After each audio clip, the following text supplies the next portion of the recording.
Bonjour à tous, bienvenue dans iCare, le MAG. 30 minutes pour bien comprendre comment augmenter la résistance immunitaire de vos animaux en maximisant l'hygiène de votre ferme. Nous sommes ravis de vous accueillir dans le cadre exceptionnel de la bibliothèque de l'Institut Agro de l'Agrocampus Ouest de Rennes. Cette bibliothèque compte plus de 30 000 ouvrages qui ont été lus, sont lus et seront lus par les ingénieurs agronomes les plus prometteurs de leur génération.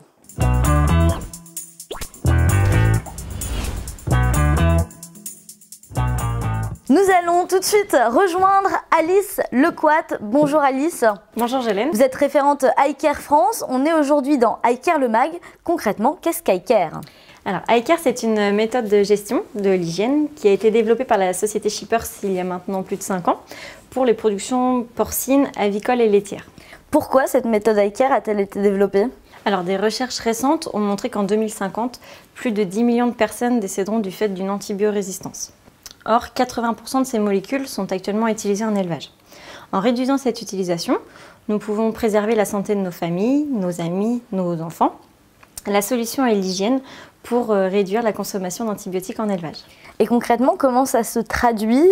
Comment l'hygiène est-elle appliquée aujourd'hui dans la méthode iCare ? iCare, ce sont des solutions associées à une méthode et suivies par des experts Shippers. Le tout repose sur 5 piliers fondamentaux. Et comment ces 5 piliers se traduisent aujourd'hui sur les exploitations ?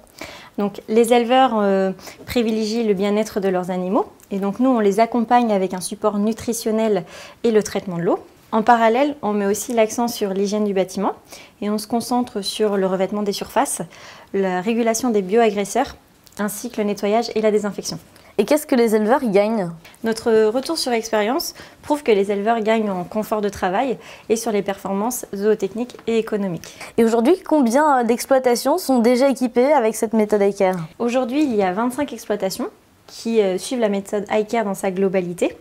Et pour les éleveurs qui travaillent un ou plusieurs piliers, on compte des milliers d'exploitations partout en Europe. C'est pourquoi aujourd'hui on sait que ça fonctionne et qu'on veut partager ça au plus grand nombre. Merci Alice. Surtout si vous aussi vous voulez améliorer vos performances, eh bien restez avec nous. C'est parti, top générique.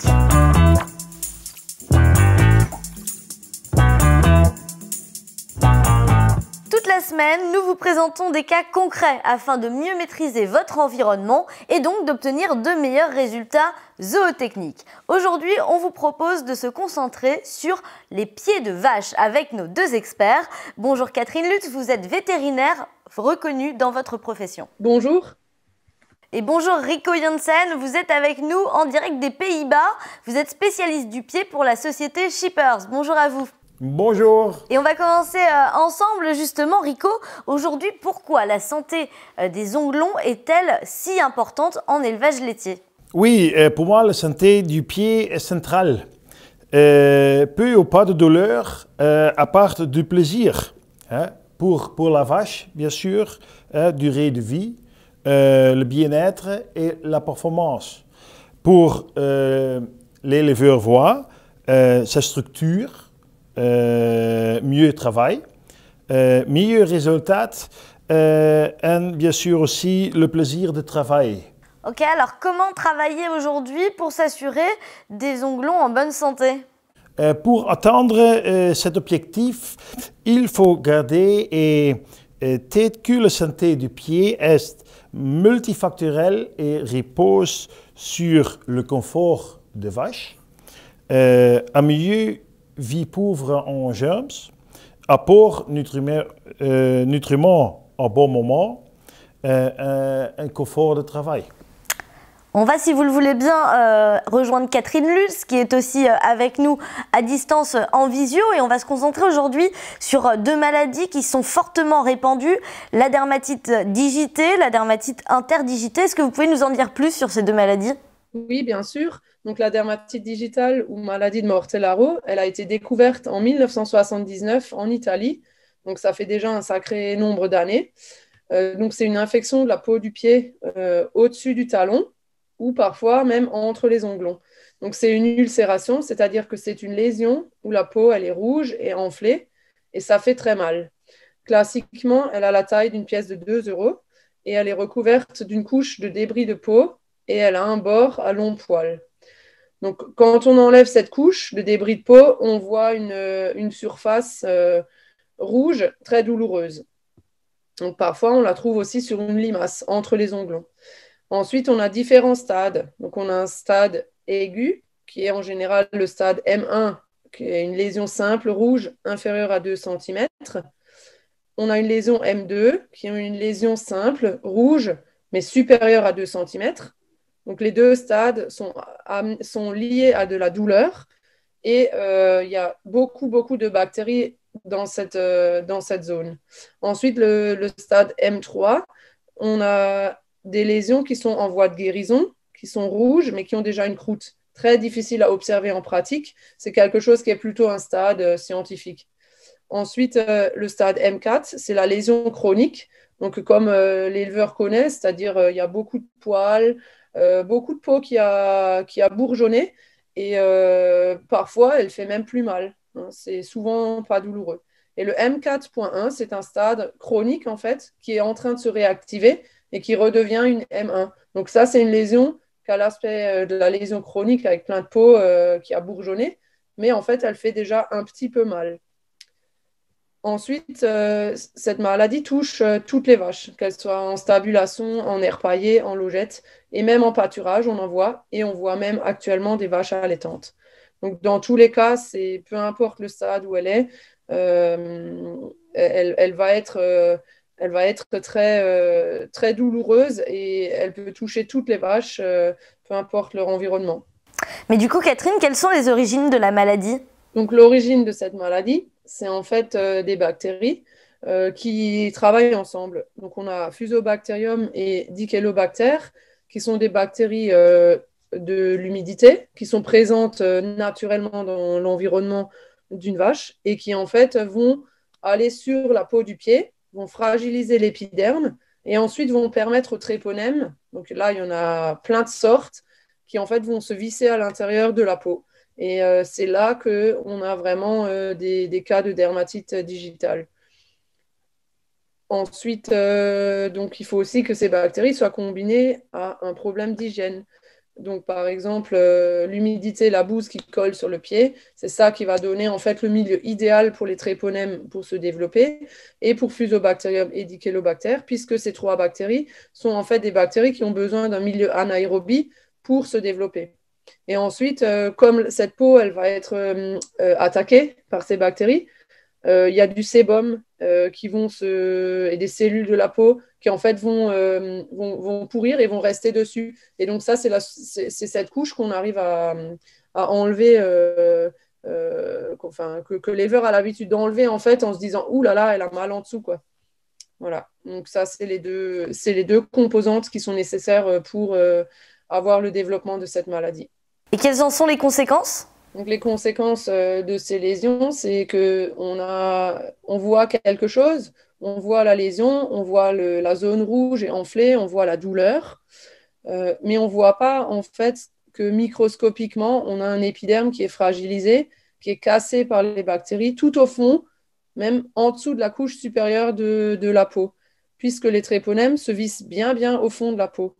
Donc, c'est ce qu'on appellera de la parakératose, de l'érosion, de l'ulcération des papilles dermiques. Mais est-ce qu'il y a d'autres signes distinctifs de l'infection qu'on peut voir même à l'œil nu ? Donc, c'est très difficile de tout voir à l'œil nu, comme on a déjà dit précédemment. Et donc, il y a plein de noms scientifiques pour tout le phénomène qui se passe, mais je ne vais pas vous faire dans les détails parce que c'est très compliqué. Mais en gros, les points les plus importants, c'est la parakératose. Donc, ça va produire anormalement de l'épiderme. Une prolifération papillomateuse, ça veut dire que ça peut faire vraiment carrément des filaments de peau. Et donc, c'est ce qu'on voit dans les lésions chroniques. De l'érosion, ça, en fait, ça veut dire que l'épiderme est complètement mangé et qu'on a cette lésion rouge qui apparaît. Après, on a des gonflements des cytoplasmes, de l'exocytose, voilà. De l'ulcération des papilles dermiques, tout ça veut dire en fait que ça va faire mal à la vache. Et donc, on a une grosse composante de bien-être animal qui rentre là-dedans. Après, les autres bactéries sont superficielles. Il n'y a que les spirochètes qui vraiment se vissent en profondeur. Mais est-ce qu'il y a quand même d'autres signes distinctifs que l'on peut voir de l'infection ? Alors, on sait aujourd'hui que quand les vaches, elles ont eu une dermatite digitale relativement longtemps, il y a des changements profonds dans la conformation de l'onglon. Et en cas d'infection, euh, donc la profondeur du creux axial va s'accentuer. La largeur du bourrelet coronaire à l'arrière des talons va s'élargir et on a une hauteur globale du talon qui augmente. Donc, je dirais que ce qu'on voit le plus fréquemment dans la pratique, c'est en fait la hauteur globale du talon, surtout chez des génisses qui en fait vont peut-être être mis à part hein, dans tout ce qui est diagnostic de la maladie, puisqu'elles ne vont pas passer ni par un robot de traite, ni par une salle de traite. Et donc, l'éleveur, s'il ne se prend pas régulièrement le temps de se dire il faut que j'aille regarder les pieds de mes génisses, eh ben, il y a parfois des élevages qui ne le verront pas. Et donc, donc, quand on vient en tant que pareur professionnel, ou même vétérinaire ou autres intervenants, on voit parfois des génisses qui ont une hauteur de talon très, très énorme. Et en fait, on sait très bien que ça veut dire que l'animal a ou avait une dermatite digitale, parce que parfois, elle a disparu, elle a été effectivement soignée, mais cette hauteur du talon qui est énorme, parfois jusqu'à 5-6 cm de trop, hein, c'est très grand, ça reste. Et donc, on sait actuellement qu'à l'intérieur de ce talon, il y a des choses au niveau du mécanisme du pied qui vont changer. Catherine, est-ce qu'on peut dire qu'il y a parfois quand même des complications? Oui, actuellement, on a beaucoup de complications liées à la dermatite digitale. Donc, il y a une quinzaine d'années, on commençait, donc en tout cas dans ma région, au niveau pratique, on a commencé à voir des nécroses de la pince. Donc, dans la majorité des cas, on pense que ce sont des bactéries de la dermatite digitale qui provoquent cette lésion. Scientifiquement, on n'est pas à 100% sûr. Parce que dans les nécroses de la pince, on a certains prélèvements qui, par exemple, ont été faits par un scientifique en Allemagne, sont revenus négatifs en bactéries de la dermatite. Alors, on ne sait pas si, en fait, c'est parce qu'il n'y en a pas et que ces nécroses-là ont été provoquées par d'autres bactéries ou par un autre phénomène qu'on ne connaît pas encore.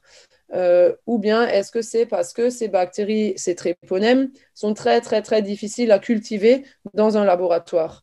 Donc ça, c'est une interrogation scientifique qui reste, mais la majorité des scientifiques restent quand même convaincus que les nécroses de la pince sont une conséquence de la dermatite digitale. Ensuite, en deuxième complication, qui est apparue seulement il y a, je dirais, 8-10 ans, donc un peu plus récente que les nécroses de la pince, c'est la dermatite sur le pododerme. Donc en fait, c'est la dermatite, au lieu de rester sagement au-dessus entre ses talons, elle va rentrer sur un décollement de la sole, par exemple, et elle va infecter tout le pododerme. Donc elle va faire une douleur encore plus aiguë suite à un décollement de la sole à la vache. Et elle va surtout occuper l'espace et faire que la guérison est impossible. On en voit même sur des ulcères typiques de la sole, et c'est ça qui inquiète beaucoup les scientifiques parce qu'on ne voit pas la limite de la chose et on ne sait pas tellement, enfin maintenant on sait les soigner, mais ça demande des chirurgies, ça demande des traitements lourds, ça demande des pansements et en fait ça demande ça demande des longs soins. Voilà, donc ça nous complique la tâche. Et les produits des pédiluves, par exemple, ne soigneront pas ces cas de dermatite parce que c'est coincé sous la corne. Alors, qui dit bactérie dit forcément réponse immunitaire, mais est-ce qu'il y a des variations d'un animal à un autre? Oui, très probablement. Mais actuellement, on sait que les animaux qui font une réaction immunitaire humorale, mais on ne sait pas en fait combien de temps cette réaction va tenir.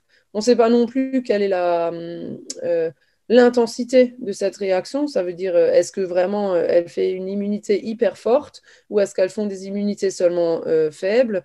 Voilà, on ne sait pas non plus si c'est fondé dans le sens qu'on a des tréponèmes, par exemple Treponema denticola. Si la vache elle fait une immunité contre Treponema denticola, est-ce qu'elle la fera pour une autre tréponème? Ça, on ne sait pas. Donc, en tout cas, tout ce qu'on sait, c'est que oui, il y a une réponse immunitaire et que c'est cette réponse immunitaire qui influencera beaucoup le cycle et les stades d'évolution de la maladie. Et du coup, Catherine, connaît-on des statistiques sur la propagation de ces maladies? Oui, on a des études en France qui montrent que la dermatite est responsable de 35% des lésions de boiterie sur le pays. On sait à côté de ça qu'on a 25% qui sont dus à des érosions de talons au niveau des boiteries et 21% pour les ouvertures de lignes blanches. Et seulement 6,6% de nécrose. Mais heureusement, parce que c'est une maladie très grave. Après, on a une étude canadienne qui dit qu'en stabulation libre, 97% des vaches sont touchées par la dermatite digitale et en stabulation entravée, on a seulement 70%. Donc, ça, c'est une étude qui est peut-être plus poussée que la nôtre, ou alors, au Canada, il y a déjà beaucoup plus de lésions de dermatite que chez nous. Après, on a quand même 80 à 90% des lésions de dermatite qui se trouvent sur les membres postérieurs. À en croire vos propos, ce n'est pas très rassurant. On dirait que la dermatite est vraiment partout. Alors si en tant qu'éleveur, j'ai la chance d'avoir un troupeau indemne où il n'y a pas de dermatite, est-ce que j'ai le moyen de me prémunir de cette maladie? Quelles sont vos solutions, vos astuces? Pour éviter d'augmenter le nombre de cas dans son élevage quand on en a déjà, une bonne hygiène des sols est nécessaire. Donc bien racler, bien nettoyer, ainsi qu'avoir un béton de qualité. Une bonne hygiène alimentaire est importante également et une bonne hygiène des soins des pieds. Ça veut dire qu'il faut vraiment faire des traitements adaptés. Après, quand on a des élevages qui sont indemnes, qui n'ont jamais vu de dermatite digitale et que ça a été vérifié par un professionnel, là, le conseil reste fortement de faire également toutes ces mesures, mais aussi de faire attention à ne pas acheter des vaches qui en ont. Parce que c'est vraiment dommage. Il doit rester 10% des élevages français. Je ne sais pas, peut-être je me trompe dans le chiffre, mais ça ne doit pas être beaucoup plus ni beaucoup moins, qui en fait ont la chance de ne pas avoir de dermatite digitale et il faut absolument qu'ils protègent leur troupeau. Ne pas acheter de vaches restera la règle d'or. Et ne pas rentrer de gens qui ont des bottes pleines de dermatite digitale. Du coup, on va retourner voir Rico. Qu'est-ce que vous proposez, vous, comme protocole? Travailler la problématique, distinguer ces deux points pour moi. Un, c'est la prévention. Un problème avant que ce soit un problème, et c'est génial. Deux, c'est curatif. Si le problème est là, est-ce plus de travail? Alors si je résume avec Rico, c'est préventif et curatif. De votre côté, Catherine, quelle démarche adopter concrètement? Donc les démarches qu'on peut adopter concrètement, ça va être l'hygiène globale dans l'élevage, donc nettoyer tous les recoins, nettoyer les passages où il n'y a pas de racleur automatique, faire fonctionner son racleur automatique un certain nombre de fois en fonction des animaux, de façon à ce que les pieds restent propres. Il faut en numéro 1 faire aussi du parage préventif. Il faut aussi faire du parage curatif, mais si on fait un bon parage préventif, on évitera les cas de parage curatif. La détection précoce des lésions et le traitement va être également un facteur très important. Donc ça, c'est tout le rôle de l'éleveur. Personne ne peut prendre ça, parce que si l'éleveur ne les voit pas, personne ne les verra aussitôt que lui. Chaque intervenant, on vient toujours trop tard. Ensuite, ce qui serait intéressant aussi, c'est d'enregistrer toutes les données, donc le nombre de cas qu'on a sur sa ferme et tout ça dans un logiciel qui permet une analyse par la suite. Mais bon, ça, ce n'est pas uniquement le rôle de l'éleveur, c'est quelque chose que la profession doit développer. Il faut aussi faire attention à l'équilibre minéral, puisque c'est quelque chose qui rentre en compte dans le renforcement de la santé et de la protection de la peau. Et il faut aussi voir quels groupes d'animaux sont infectés. Donc, est-ce que c'est mes vaches? Est-ce que c'est mes génisses? Est-ce que c'est les deux? Est-ce que j'ai déjà des jeunes génisses, des vieilles génisses? Est-ce que c'est des génisses qui étaient auprès? Voilà, un peu d'épidémiologie dans son troupeau pour se rendre compte finalement qu'est-ce que je dois faire concrètement. Et puis, qui je dois passer dans un pédiluve? Est-ce que je dois faire du pédiluve? Est-ce que je n'en ai pas besoin? Est-ce que toutes les autres mesures suffisent? Voilà. Donc ça, c'est une démarche qu'on appelle la démarche FIGHTERS, qui a été développée par Arturo Gomez et Dörte Döpfer, qui sont deux scientifiques connus dans le monde. Catherine, est-ce que vous avez des prescriptions, par exemple, en termes de traitement local? Oui, donc il existe plusieurs traitements. On a le Mortelaïl, qui est un pansement à base de polyuréthane, qui fonctionne très bien. On a des crèmes à base d'acide salicylique à 66%. Malheureusement, ce n'est pas disponible en France. On a des pâtes ou des sprays à base de sulfate de cuivre et de zinc. Donc, ceux-là sont disponibles en France, sont très connus. Ça existe sous forme effectivement de spray. La pâte marche globalement un peu mieux, j'ai l'impression. Ensuite, on peut aussi utiliser un spray d'antibiotiques, mais nous, on est d'avis depuis un certain nombre d'années qu'il faut limiter l'utilisation de ces sprays parce qu'il y a beaucoup d'études en Amérique qui ont déjà utilisé beaucoup plus de sprays qu'en France, ainsi que de l'oxytétracycline en poudre. Tout ça doit être réduit parce que c'est quelque chose qui contribue à l'émergence de résistance aux antibiotiques et surtout à l'oxytétracycline, et c'est ce qu'on a dans les études scientifiques. Ensuite, il ne faut surtout pas donner de piqûres d'antibiotiques injectables, et il faut penser à tailler le pied pour avoir des appuis corrects. Ça aussi, ça comble le traitement local. Donc, ne pas enlever trop au talon parce que moins la vache aura de talons et plus la zone en question va traîner sur le sol et sera pleine de déjections animales et sera à risque pour développer une dermatite digitale. D'accord, mais est-ce que ça s'applique à toutes les vaches ou est-ce que ça change en fonction, par exemple, de leur mode de vie? Non, c'est quelque chose qu'on peut appliquer à toutes les vaches. Ce n'est pas quelque chose de spécifique. Après, il faut faire en fonction des disponibilités. Si vous avez accès plus facilement à la pâte de sulfate de cuivre et de zinc, c'est préférable, quoi. Après, si vous avez la chance d'avoir du Mortelaïl, ben, tant mieux. Si vous n'en trouvez pas, ben, je ne vais pas vous dire de faire ça, quoi. Mais en gros, les traitements sont les mêmes. Que ce soit une vache allaitante, une vache laitière, ce sera pareil, hein. Mais on a également en Amérique déjà des résistances aux pâtes sulfate de cuivre et zinc. Donc, on se pose beaucoup de questions. On voit de plus en plus de cas qui ne guérissent pas. Nous retournons aux Pays-Bas avec Rico. Aujourd'hui, est-ce que les onglons doivent vraiment être considérés comme un point central par les éleveurs ou est-ce que, en tant qu'éleveur, je dois aussi quand même me poser d'autres questions? Il faut se poser la bonne question. Combien d'énergie voulez-vous muster? Analyser trois piliers. C'est l'élevateur, la gestion de l'infrastructure générale, santé des animaux moyenne. Ligne directrice sur les résultats. Si nous avons cela, nous pouvons faire un plan de santé des onglons qui, pour moi, c'est composé de trois autres piliers. Un, le parage, les résistances, l'hygiène.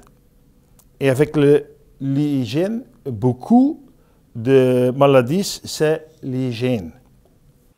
C'est vraiment ça qu'il faut retenir, un parage, résistance et hygiène. Du coup, Rico, à quel point aujourd'hui la santé des onglons va aussi influer finalement sur la santé générale des vaches? Oui, plus la vache est bonne santé, pas de douleur, c'est demander combien coûte de douleur. Pour l'économie totale, est très important. Pour la vache, il faut se proposer une bonne question. Et pour les habitudes en élevage laitier, qu'en est-il? Le monde des vaches laitières change. Change-nous avec lui. Par exemple, grand change pour la vache, maintenant plus à l'intérieur. Donner de lait. La fertilité. Travail de pédicure change aussi. Efficient est exige. C'est nécessaire.